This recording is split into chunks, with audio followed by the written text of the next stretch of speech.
thought I'd kick off with your kind of famous transformation. This is a thing you were known for. So we see these transformations on the internet where people just Right. lose loads of weight and stuff like that. Yours was one of the best ones that's been seen. You went from overweight computer geek to alpha male Chad. And I just wanted to, if you wouldn't mind just telling that story and how all that came about. Sure. Yeah. So, I mean, I grew up as kind of a nerdy kid, kind of a dorky, out of shape. I never was really athletic or anything like that. And I was very introverted and shy. I was just scared to talk to a girl. I mean, I didn't have a girlfriend in high school. I didn't even talk to girls. I didn't, even in college, barely.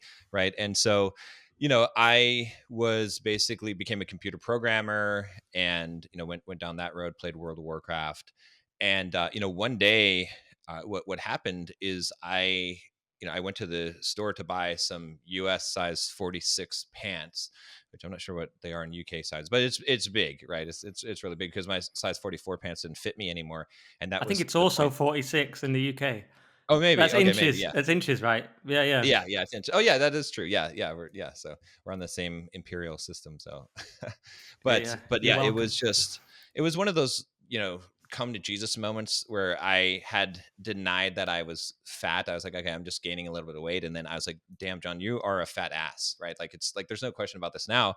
And I realized kind of in that moment, I was like, not only are you fat, but like you have this delusion in your head that you're this kind of cool, confident guy that somehow it's all going to work out. I call it, everybody thinks they're going to be a rock star someday. It's almost like this life isn't the real one, but someday I'm going to have that, that awesome life.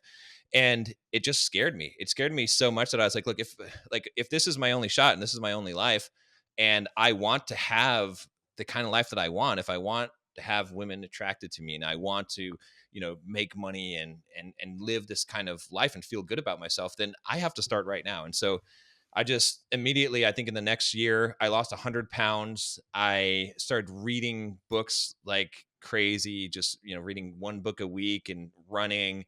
And I just started really consuming a lot of content on masculinity, started overcoming my fears, learned how to pick up girls and, had some success in that area. And then actually ended up becoming a coach in that area and really developed the Bulldog Mindset. A lot of this was also influenced by Stoic philosophy, because I realized that like that was a life philosophy that made the most sense. And yeah, I just had this amazing transformation within 5 years. I went from, I won't say broke, but I was making okay money to multimillionaire, from fat and lazy to ripped and jacked, running marathons, and from really not doing well with women to having a lot of different options and really just something that a life that I never thought that I would ever live. You managed to like transform your whole life, which was pretty amazing. And what my question about that is how far can we change our personality? Because I was bored the other day or miserable or something. I found myself doing online personality tests, which is a Oh thing yeah. I do sometimes. I got nothing else to do, and I found that I did one that was from Ty Lopez actually, and Oh, I got anxiety 100, and it was oh out of shoot. 100. So Yeah. that's I'm not an expert. It strikes me as a touch high. And then I got organization 100, Okay. perfectionism 100, conscientiousness 95. And I was like, of course, I wanted it to be 100 because I'm a perfectionist. So I thought, imagine having that personality. Like, what a nightmare. And it made me think, like, how locked in our personalities are we? Because it looks like you made a massive change. Yeah. I don't think they're locked in at all. I think that we apply labels to things, and I think it's harmful to apply labels. So for example, I've always railed against the introvert extrovert thing. I don't believe in such a thing as introversion and extroversion. I believe that certain people will exhibit those qualities in certain situations. So for example, when I was in my geeky days, I used to love playing Magic the Gathering, right? I still would love to do that. I need to go back and do that again because it's so much fun. But the card game, the trading card game, and in that nerdy environment of all introverted guys, the guy that was really good at Magic the Gathering, the guy that was winning all the tournaments, he acted like an extroverted alpha male in that environment, right? He was loud and obnoxious and in your face and all these things.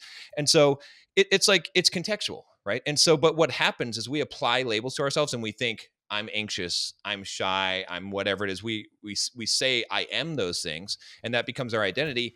And identity is the most powerful force in the universe. Whatever you believe that you are as your identity, that is what you will be. And so the trick is to change that identity, right? And that's what can change the personality. In fact, Benjamin Hardy wrote a really good book called Personality Isn't Permanent. That's a good read for that subject. But I think fundamentally it comes down to identity, right? And another good book on that subject, kind of the pioneer book on that subject, was uh, by Dr. Maxwell Maltz, Psychocybernetics. And he was a plastic surgeon, and he found that when he changed some people's faces, it changed their personality for the better. Because someone said the reason why I have no confidence is because my nose is too big. So he fixed their nose, and now they have confidence, right? But some other people, he would do plastic surgery on them, and he would fix the thing that they thought was wrong with them, and it wouldn't change anything. And what he realized was that it was not the actual physical appearance. It wasn't any of those things. It was the self image, what they thought of themselves, which is really identity, right? And so I think in order to really change your personality, you have to first change your identity.